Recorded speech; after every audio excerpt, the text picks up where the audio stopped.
என்னை இந்த இடத்தில் அமர வைத்த என்னுடைய ஆண்டவருக்கு என்னுடைய முதல் நன்றியும் வணக்கத்தையும் தெரிவித்துக் கொள்கிறேன். மாண்புமிகு பேரவைத் தலைவர் அவர்களே, சமன் செய்து சீர்தூக்கும் கோல் போல் அமைந்தொருபால் கோடாமை சான்றோர்க்கு அணி என்ற திருவள்ளுவர் பெருந்தகையின் குரலுக்கேற்ப ஒரு பக்கம் சாயாமல் நடுநிலையில் நிற்கும் தராசு தட்டு முல்லை போல ஆளும் கட்சியினரும் எதிர் கட்சியினரும் சமநிலையில் பாவித்து அனைவருக்கும் உரிய வாய்ப்புகளை சமமாக வழங்கி இந்த பேரவையை வழிநடத்தி வரும் தங்களுக்கு நன்றிகளையும் வணக்கத்தையும் செலுத்திக் கொள்கிறேன். பேரவை மரபுகளையும் ஜனநாயக நெறிகளையும் நன்கு அறிந்தவர் நீர். வரலாற்று சிறப்புமிக்க இந்த பேரவையை நமது பெருமைக்குரிய மாண்புமிகு முதலமைச்சர் தளபதி அவர்களின் வழிகாட்டுதலோடு சீரோடும் சிறப்போடும் கண்ணியத்தோடும் தாங்கள் தொடர்ந்து வழிநடத்தி செல்வீர்கள் என்பதில் எந்தவித ஐயமும் இல்லை. நடப்பாண்டில் 2026 தமிழ்நாடு சட்டமன்ற பொதுத் தேர்தலில் சிவகங்கை சட்டமன்ற தொகுதியில் என்னை வேட்பாளராக தேர்ந்தெடுத்து அமோக வெற்றி பெற செய்த தமிழக வெற்றி கழகத்தின் ஈடு இணையற்ற தலைவர் மாண்புமிகு முதலமைச்சர் தளபதி அவர்களுக்கு எனது மனமார்ந்த நன்றியினை தெரிவித்துக் கொள்கிறேன். மாண்புமிகு பேரவைத் தலைவர்களே, இந்த இடத்துல என்னை அறிமுகம் செய்த பொதுச்செயலாளர்கிட்ட என்னை அறிமுகம் செய்த தம்பி கல்லணைக்கும் ஜெகன் தம்பிக்கும் நன்றியை செலுத்திக் கொள்கிறேன். அவர்கிட்ட அறிமுகம் செய்து வச்சனால தான் நான் இந்த இடத்துல வந்து நிற்கிறேன். அவங்களுக்கு நன்றியை செலுத்திக் கொள்கிறேன். மற்றும் எங்களுக்கு வந்து ஒரு தாயா, தகப்பனா, அண்ணனா, சகோதரனா எங்கள் கட்சியையும் எங்களையும் வழி நடத்தி இன்னைக்கு ஒரு அன்பு தோழராக எங்களோட இருக்கிற எங்கள் பொதுச் செயலாளர் அண்ணன் என் ஆனந்த் அவர்களுக்கு என்னுடைய நன்றியும் வணக்கத்தையும் தெரிவித்துக் கொள்கிறேன். வராமலே ஜெயித்த ஒரே முதல்வர் எங்க விஜய் சார். எங்க தொகுதிக்கு வரவும் இல்லை, எங்களுக்காக ஓட்டு அவர் வந்து கேட்டு வரவும் இல்லை. ஆனாலும் எங்க தொகுதியில் பாருங்க 4 தொகுதியும் ஜெயிச்சு கொடுத்த ஒரு தலைவர், வெற்றி தலைவர் எங்கள் விஜய் சார். எல்லாரும் இன்னைக்கு தாய் மாமான்னு பிள்ளைகளுக்கு அவங்க சொந்த அண்ணன் தம்பி அறிமுகப்படுத்தல, எங்களுடைய தலைவரை தான் அறிமுகப்படுத்துறாங்க விஜய் சார்னு, விஜய் மாமான்னு. சின்ன குழந்தைகளுக்கு மாமாவாகவும் அண்ணனாவும் அன்பாகவும் இருக்கிற எங்கள் அன்பு தலைவருக்கு என் நன்றிகளை வணக்கத்தையும் செலுத்திக் கொள்கிறேன். ராமநாதபுரம் சேது நாட்டை பவானி சங்கரன் கைப்பற்றிய பொழுது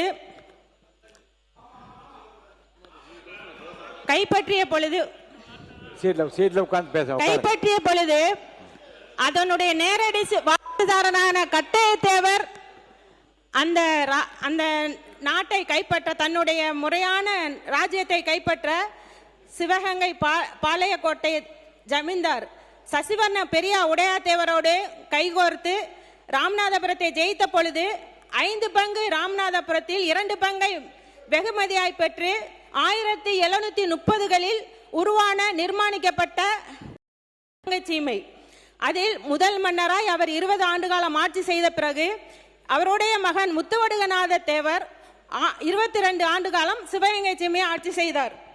அவர் 1772 போரிலே காளையார் கோயிலே கொல்லப்பட்ட பிறகு அவருடைய பட்ட மகரிஷி ராணி வேலு நாச்சியார் அந்த சிவகங்கை சீமை ராணியாக வந்தார்.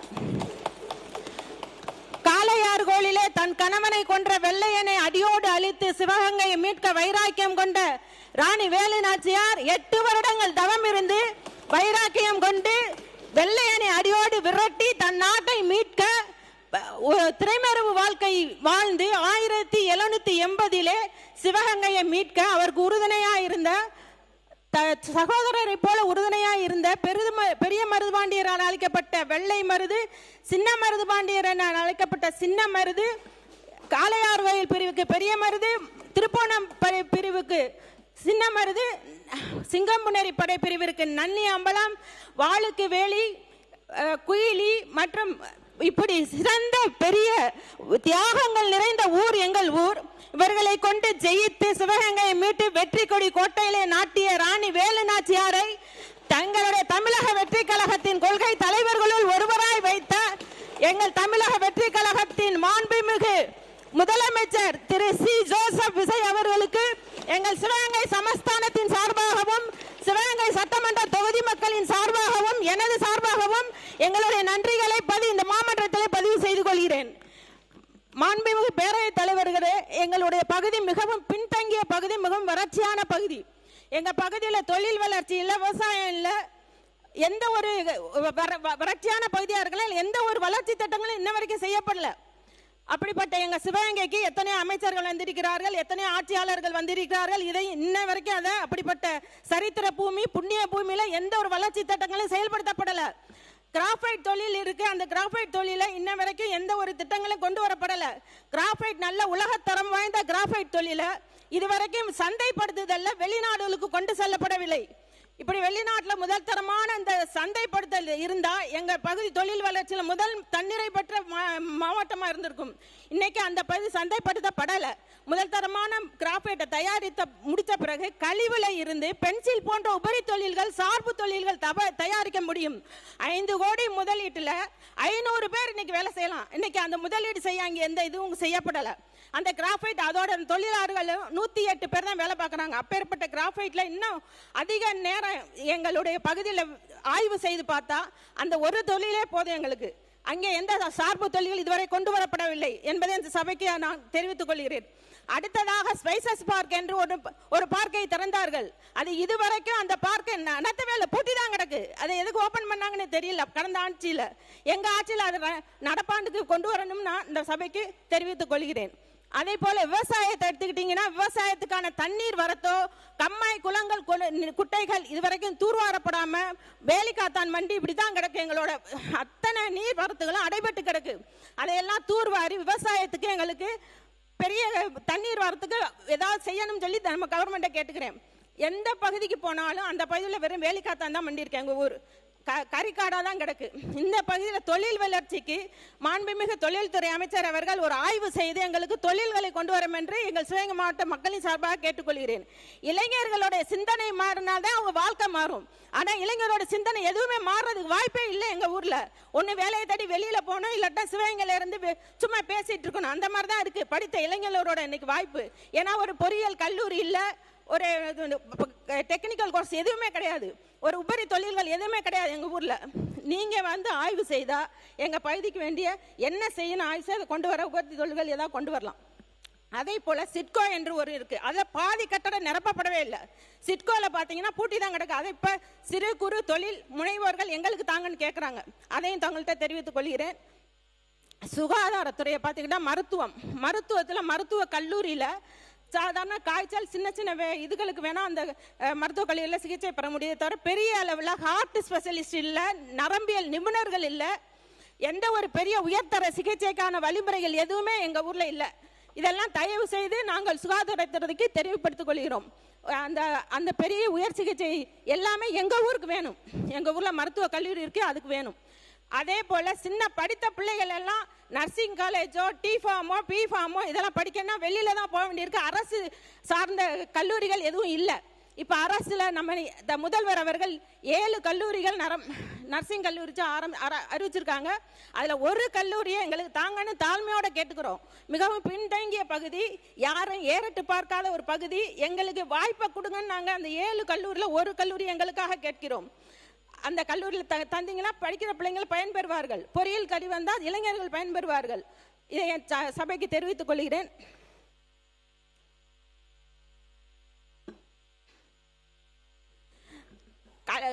சுகாதாரம் என்ன, ஆரம்ப சுகாதார நிலையங்கள் இல்லாத எத்தனையோ கிராமப்புறங்கள் எங்க பகுதியில் இருக்கு. கர்ப்பிணி பெண்கள் எல்லாம் தூக்கிட்டு ஓடணும், இல்லைன்னா எங்கேயாவது பக்கத்தில் இருக்க சின்ன கிராமங்கள்ல இருந்து டவுனுக்கு வரணும். இது அங்கேயே ஒரு ஆரம்ப சுகாதார நிலையம் இருந்தா எங்களுடைய கிராமப்புற மக்கள் பயன்பெறுவார்கள். பாதி கிராம சுகாதார கட்டணம் இடிந்து கிடக்கு, சிதிலமடைந்து இருக்கு. இதெல்லாம் பராமரிக்க அரசுக்கு நான் கோரிக்கை வைக்கிறேன். எங்க ஊர் பாத்தீங்கன்னா சசிவர்ண தேவரால உருவாக்கப்பட்ட எங்க ஊர் வந்து இன்னைக்கு தெப்பக்குளம் ரொம்ப அழகான இடம். அந்த நகர நிர்மாணிக்கப்படும் பொழுது அந்த தெப்பக்குளத்துல இருந்து நீர் வந்து அரண்மனைக்குள்ள போகும். அப்பேற்பட்ட அந்த தெப்பக்குளம் இன்னைக்கு கவனிக்கப்படாம தூர்வாரப்படாம சிதிலமடைஞ்சு கிடக்கிறத பராமரித்து பண்ணி எங்களுக்கு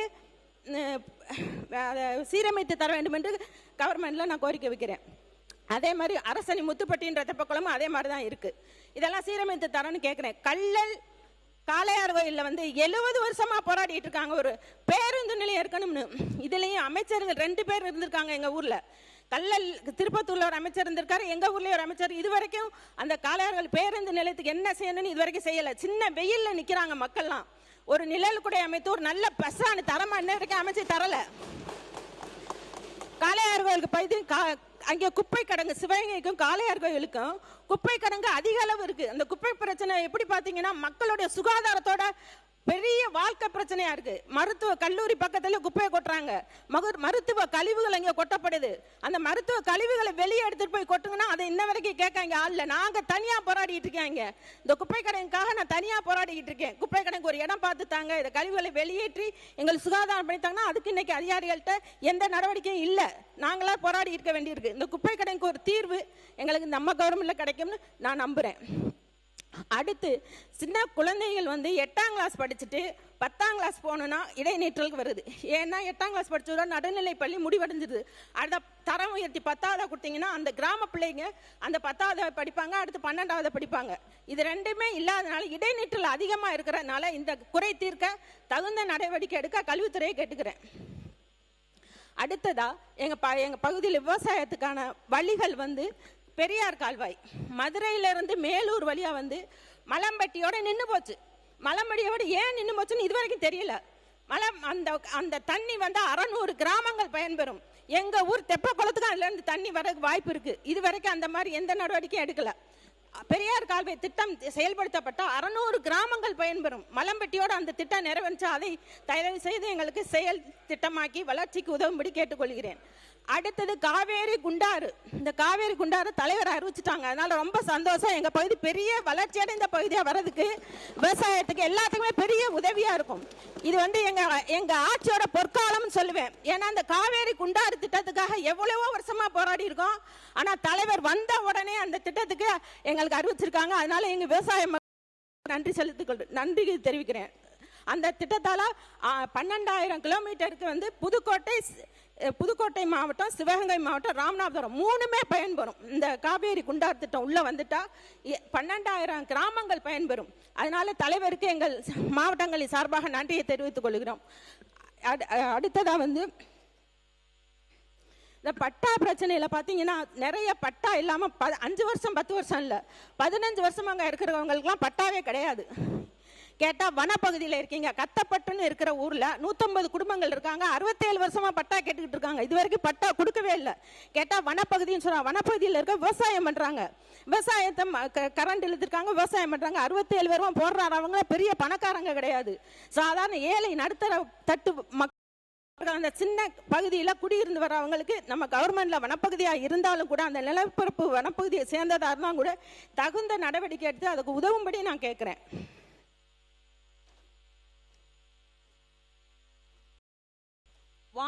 உணவு வாணிப பொருள்ல அந்த சிவில் சப்ளை கார்பரேஷன்ல ஊழியர்கள் இருக்காங்க. அவங்க என்ன கேட்கறாங்கன்னா பகுதி நேரமா நாங்க பார்த்தாலும் 3 மாசம் பாக்குறோம், 9 மாசம் சும்மா தான் இருக்கும், எங்களை நிரந்தரம் பண்ணுங்கன்னு கேட்கறாங்க. ஒரு 300 பேர்கிட்ட இருக்கிற அவங்களுக்கு நீங்க தகுந்த நடவடிக்கை எடுக்கணும் தாழ்மையோட கேட்டுக்கிறேன். அதே மாதிரி எங்க தொகுதிக்குட்பட்ட காஞ்சரங்கால் குரூப் காமராஜர் காலனி பகுதியில் 1963 இனாம் ஒழிப்பு சட்டப்படி உளவடை பெயரில் அரசால் பட்டா வழங்கப்பட்டது. பத்திரப்பதிவும் செய்யப்பட்டுள்ளது. அதில் அரசு கடன் பெற்று 72 குடும்பங்கள் வீடு கட்டி 40 வருடங்களாக வசித்து வருகின்றனர். 1983 சென்னை டிடிசிபி அப்ரூவ்டு பிளாட்டுகள் விற்பனை செய்யப்பட்டது. 1983 யூடிஆர் பட்டா பெற்று சம்பந்தப்பட்ட நபர்களின் பெயரில் பட்டா உள்ளது.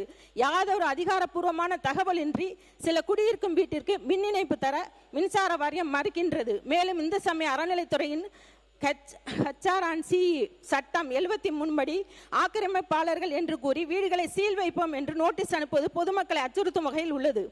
HRC எந்த ஆதாரமும் இன்றி இந்த பகுதி இடங்களை பத்திரப்புத்துறையில் மதிப்பிழப்பு செய்யப்பட்டுள்ளது. ஆகவே நமது அரசு இதற்கு தீர்வு காண குழு அமைத்து விசாரித்து விடுபட்டவர்களுக்கு பட்டா வழங்க ஆவணம் செய்யும்படி தாங்களை தாழ்வுடன் கேட்டுக்கொள்கிறேன்.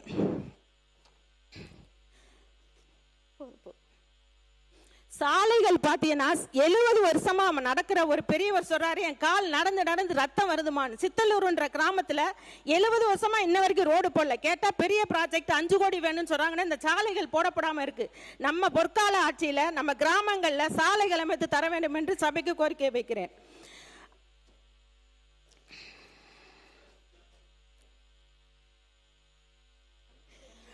எனக்கு வாய்ப்பு கொஞ்சம் கூட கொடுங்கன்னு தாழ்மையோட பெரிய தலைவரை கேட்கிறேன். இருக்கட்டும். பெரியார் கால்வாய் திட்டத்தில் மதுரை மாவட்டம் மேலூர் பெரியார் கால்வாய் பிரிவிலிருந்து தனியாமங்கலம் வெள்ளலூர் வழியாக சிவகங்கை தொகுதிக்குட்பட்ட மலம்பட்டி கூட்டுறவுப்பட்டி சிவகங்கை அதப்படைக்கு மற்றும் மரவமங்கலத்தோடு கால்வாய் முடிவடைகிறது. நீண்ட வருடமாக சுமார் 600 கிராம விவசாயிகளுக்கு பாசனத்திற்கு தண்ணீரின்றி வருவாயால் குடும்பங்கள் பாதிப்பு நிலையில் உள்ளது. ஆகவே கால்வாயை சீரமைத்து விவசாயத்துக்கு தண்ணீர் கிடைக்க நமது அரசு நடவடிக்கை எடுக்கணும் கேட்டுக்கிறேன். விளையாட்டுத்துறை ஏதாவது அந்த ஊர்ல ஏதாவது ஒரு இது இருக்கணும். ஒன்று பின்தங்கி போய் விவசாயம் செழிக்க வளர்ச்சி இருக்கணும், தொழிலுக்கு வளர்ச்சி இருக்கணும், இல்லை அவங்களுக்கு சின்ன படிக்கிறக்காவது எதுவுமே இல்லை எங்கள் ஊரில்.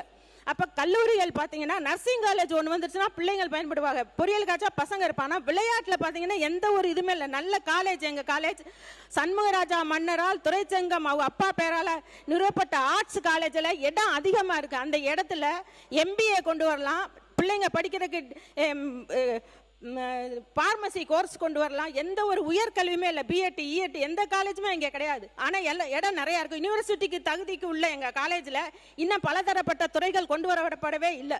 அப்படிப்பட்ட துறைகள் வந்தால் பிள்ளைங்க வெளியே போக மாட்டாங்க. எங்கள் ஊர் பிள்ளைங்க வெளியே போய் அதிக காசு கொடுத்து தனியார் கல்லூரிகள் சேர மாட்டாங்க.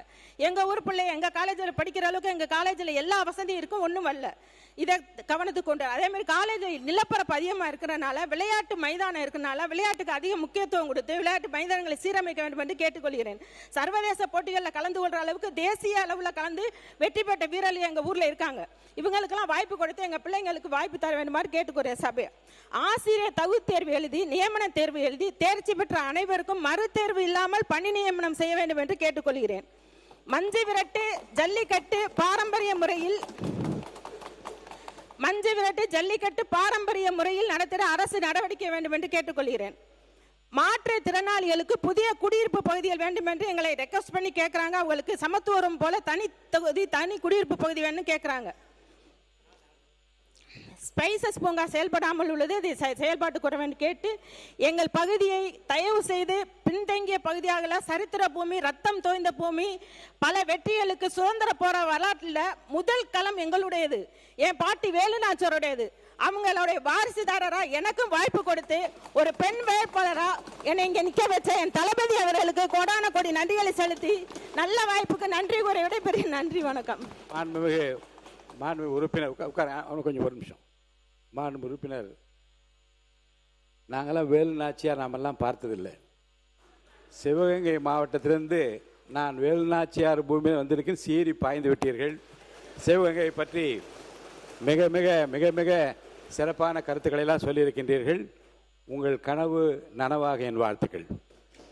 மாண்புமிகு அவை முன்னவர் அவர்கள். மாண்புமிகு பேரவைத் தலைவர் அவர்களே, சிவகங்கை அவர்கள் 2 பிரச்சனை இங்கே சொன்னார்கள். ஒன்று, வனத்துறை ஒட்டி இருக்கிற பகுதி என்ற முறையில் பல பேர் இங்கே குடியிருக்கிறார்கள், அங்கே பட்டாக்கள் இல்லை என்று ஒன்று. சில இடங்களிலே கோயில் இடங்களிலே குடியிருக்கின்றார்கள் என்று நோட்டீஸ் விடப்படுகிறது சொன்னார்கள். 2ஐயும் அரசு பரிசீலித்து அவர்களுக்கு என்ன தேவைகளோ அந்த தேவைகளை பூர்த்தி செய்வதற்கு அரசு உடனடியாக நடவடிக்கை மேற்கொள்ளும். இல்லை என்றால் அருகாமையிலே நம்முடைய அரசு நிலம் இருக்குமேயானால் அங்கேயும் பட்டாக்கள் அவர்களுக்கு வழங்குவதற்கு நடவடிக்கை மேற்கொள்ளப்படும்.